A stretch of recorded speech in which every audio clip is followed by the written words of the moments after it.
L'impresa vincente del futuro tra profittabilità e sostenibilità. È questa una grande sfida del futuro ed è un argomento che appassiona per la sua attualità. Al Mart di Rovereto si è parlato di come mettere a sistema ambiente, etica sociale e governance. L'intersezione di queste tre variabili può essere determinante per avvicinarci al concetto di sostenibilità vera e concreta. In questo senso diventa fondamentale e centrale il ruolo delle banche, soprattutto di quelle che hanno legami veri con il territorio.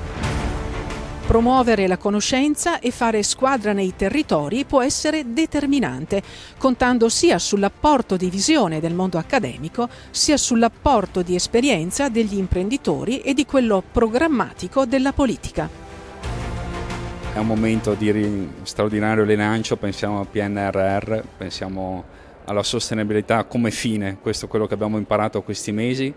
Eravamo abituati a fare delle dichiarazioni finanziarie che erano laterali al bilancio, stiamo scoprendo che la sostenibilità è strategica, è il cuore, entra nei piani delle imprese, entra nei premi dei dirigenti, entra nel recruiting, quindi è la sfida dell'uomo. E abbiamo scoperto che forse le banche hanno un'opportunità straordinaria, quella di riportare la finanza come strumento che viene dopo. In tema di sostenibilità, professoressa, qual è l'invito del mondo accademico alle imprese?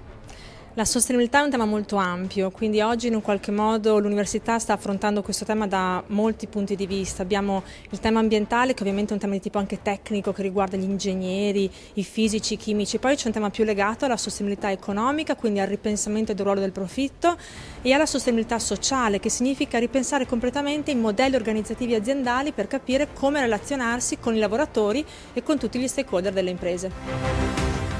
La sostenibilità è un tema che deve essere affrontato un po' tutto tondo, sia dal punto di vista ambientale, che dal punto di vista sociale, che dal punto di vista economico, cioè non è che è possibile guardarne una sola di queste dimensioni. Per cui oggi via via la sensibilità delle nostre imprese si sta affinando e affronteremo molto seriamente questo tema. Qual è stato il motore che ha spinto la vostra società, la vostra azienda ad accelerare in tema di sostenibilità? Direi che non abbiamo accelerato, siamo partiti filosoficamente dall'inizio dell'attività 50 anni fa. Questo ha portato regolarmente ad una evoluzione sotto l'aspetto di innovazione e di ricerca, a prodotti che siano sostenibili, ad un'azienda con impatto zero, con autonomia sia di energia che di prodotto, con acciaio che viene riciclato direttamente dalle acciaierie, per cui non abbiamo neanche utilizzo di minerali di ferro. Quale esperienza porta a questo tavolo in tema di sostenibilità? Noi guardiamo all'economia reale. Per essere chiari, non facciamo investimenti speculativi, non investiamo in criptovalute per esempio, ecco, che sono cose assolutamente virtuali. Cerchiamo di intervenire nelle aziende che hanno un progetto credibile, che hanno un progetto sano, che hanno un progetto duraturo e che magari contribuiscono allo sviluppo sociale ed economico del territorio a cui fanno riferimento.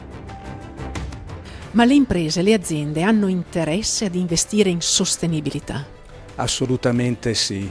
Per due motivi. Uno, perché non facendolo rischierebbero di uscire dal mercato e quindi di danneggiarsi.